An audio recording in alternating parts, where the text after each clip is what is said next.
মাতৃ সাধনার পুণ্যভূমি হল বঙ্গদেশ, যার আনাচে কানাচে ছড়িয়ে আছে নানান মাতৃ মন্দির, যেগুলোর অনেকই আজও রয়েছে প্রচারের অন্তরালে। এমনই একটি মন্দির হল কলকাতার বেলগাছিয়া অঞ্চলে অবস্থিত তারাশঙ্করী পীঠ, যা হল কলকাতার বুকে অতি জাগ্রত তারা মায়ের এক মন্দির। তারাপীঠের মতোই তন্ত্র সাধনার একটি সিদ্ধ পীঠ হল এই মন্দির। চলো তাহলে ঘুরে নিই এই মন্দির এবং জেনে নিই এই মন্দিরের যাবতীয় তথ্য।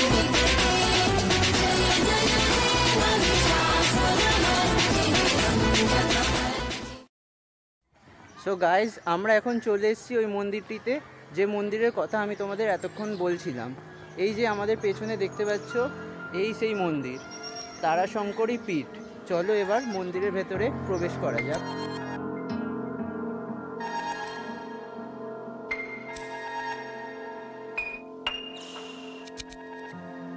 এই মন্দিরের প্রতিষ্ঠাতা হলেন যোগীরাজ শ্রী শ্রী পরেশচন্দ্র রাজমৌলিক এবং তৎসহধর্মিনী যোগব্রতা শ্রী শ্রী মা অঞ্জলি রায়মৌলিক। এই যে বন্ধুরা দেখতে পাচ্ছ, এটা হচ্ছে মন্দির প্রাঙ্গণ, 3 তলা মন্দির। মন্দির প্রাঙ্গণের এক প্রান্তে তোমরা দেখতে পারবে যশোমাধবের 30 ফুট উচ্চ রথ। এই যে সামনে মন্দিরটি তোমরা দেখছো, এটি হচ্ছে শ্রী শ্রী গুরুদেব ও মায়ের সমাধি মন্দির। চলো এই মন্দিরটি দর্শন করে নেওয়া যাক।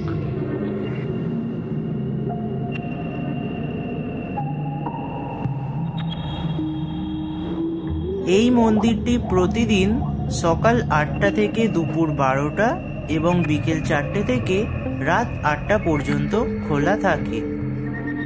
তন্ত্র মতে পূজিত এই মন্দিরের অধিষ্ঠাত্রী দেবী তারাশঙ্করীকে এখানে দেখতে পাওয়া যায় 108 নরমুণ্ডি বেষ্টিত গর্ভগৃহে।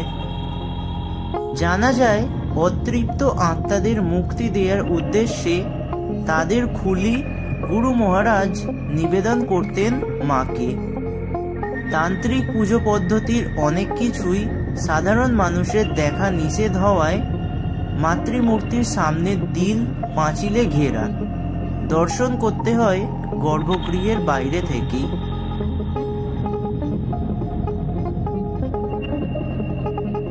মন্দিরের প্রথম তলায় তারাশঙ্করী মা ছাড়াও একটি বজরংবলীর মন্দির,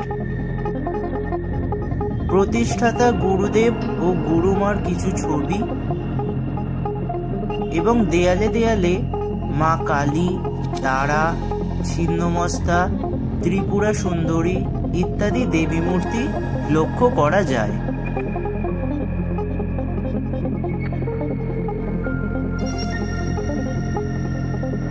এরপর সিঁড়ি দিয়ে মন্দিরের দ্বিতীয় তলায় উঠলে তোমরা দেখতে পারবে যশোমাধব রূপী ভগবান বিষ্ণুর বিগ্রহ।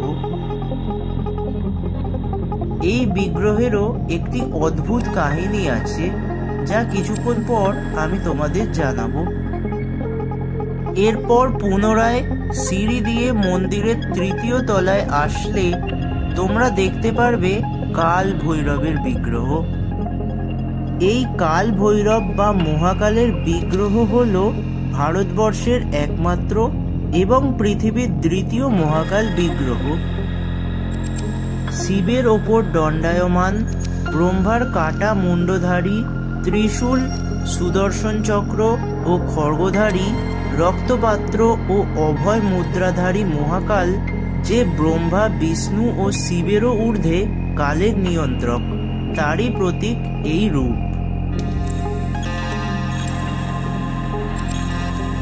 এই মন্দিরের স্থাপত্য রীতি বাংলায় সচরাচর যে মন্দিরগুলি দেখা যায় তাদের থেকে অনেকটাই আলাদা। দূর থেকে দেখলে মনে হবে এই মন্দিরের আকৃতি কতকটা শিবলিঙ্গের মতো। এই মন্দিরে ভোগের জন্য মূল্য দিয়ে কুপন কাটতে হয় না। মন্দিরে ফোন করে আগের দিন জানিয়ে দিলেই পাওয়া যাবে ভোগ।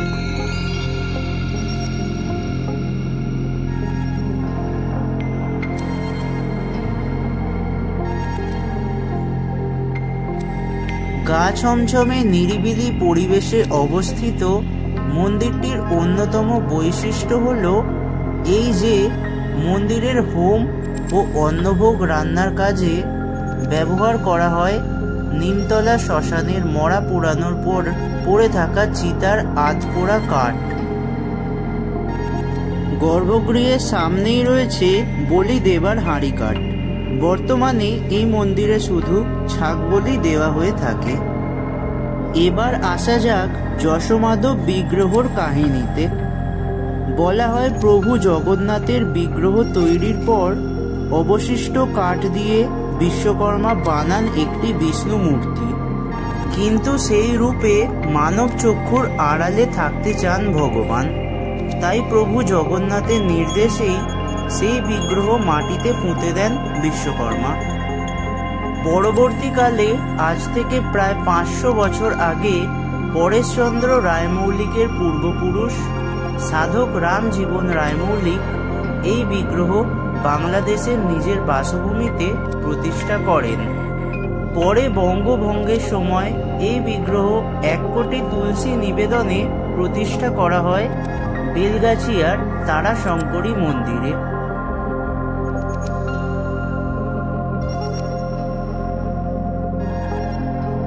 এই মন্দিরে আসতে হলে সর্বপ্রথম তোমাদের আসতে হবে বেলগাছিয়া মেট্রো স্টেশনে। মেট্রো স্টেশনের পাশ দিয়েই চলে গেছে মন্দিরে যাবার সোজা রাস্তা। সেই রাস্তা দিয়ে 10-12 মিনিট হাঁটলেই পৌঁছে যাবে বেলগাছিয়ার এই অতি প্রাচীন ও জাগ্রত তারাশঙ্করী পীঠ মন্দিরে। বন্ধুরা, আশা করছি আজকের এই ছোট্ট ভিডিওটি তোমাদের ভালো লেগেছে।